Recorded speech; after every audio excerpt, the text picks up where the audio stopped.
खुलुमबाय नोंथांमोननि सिगाङाव आं मोननैसो रादाब लानानै फैबावबाय। आसा खालामो नोंथांमोनहा रादाबखौ जोबजासे नायलांगोन। गिबि रादाबाव दङ 2021 मायथाइनि सि एडभान्स आनजादनि एडमिट कार्डखौ मैया हराव होनाय जाबाय। जायफोर जि एडभान्स आनजाद होनो नागिरदों बिथांमोनहा एडमिट कार्डखौ 3 अक्ट'बरनि गेजेरावनो डाउनलड खालामनानै लानो नांगोन। बे आनजादखौ IIT-फोराव एडमिसन मोननो थाखाय होनाय जायो। नैथि रादाबाव दङ इन्डियानि बोथोर बिगियानगिरिफोरा बुंनाय बायदिब्ला दिनै मोनाबिलियाव अन्ध्र प्रदेश आरो उरिष्यायाव बारहुंखा फैनो हागौ। लोगोसे 29 अक्ट'बर खालि सोनाब बंग'आवबो फैनो हागौ होनना भारतनि बोथोर बिगियानगिरिफोरा दिनै बुंदों। थामथि रादाबाव दङ बड' रेडिअ' आरो टिभि आर्टिस्ट एस'सिएशनआ गबिन्द बसुमतारी बिथांनो गांसे गोसोखां बिलाइ गथायदों। 1993 मायथाइयाव जोनोम मोननानै 30 बोसोर बारलांबाय। गोलाव 30 बोसोरनि उनावबो मेथाइ रोजाबगिरि आरो दामग्रा देग्रा बिथांमोननो सुबिदा होनो हायाखै।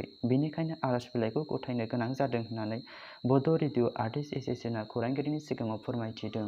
ब्रैथि रादाबाव दङ NDFB-नि गायसनगिरि रन्जन दैमारिखौ उदां खालामनो सोमावसारनाया गोबां जायगायावनो जानानै थांबाय। मन्थ्रि इउसि ब्रह्मआ बुंथिदों दि रन्जन दैमारिनि केसफोरा गोजौ बिजिरसालियाव सोलिगासिनो दङ।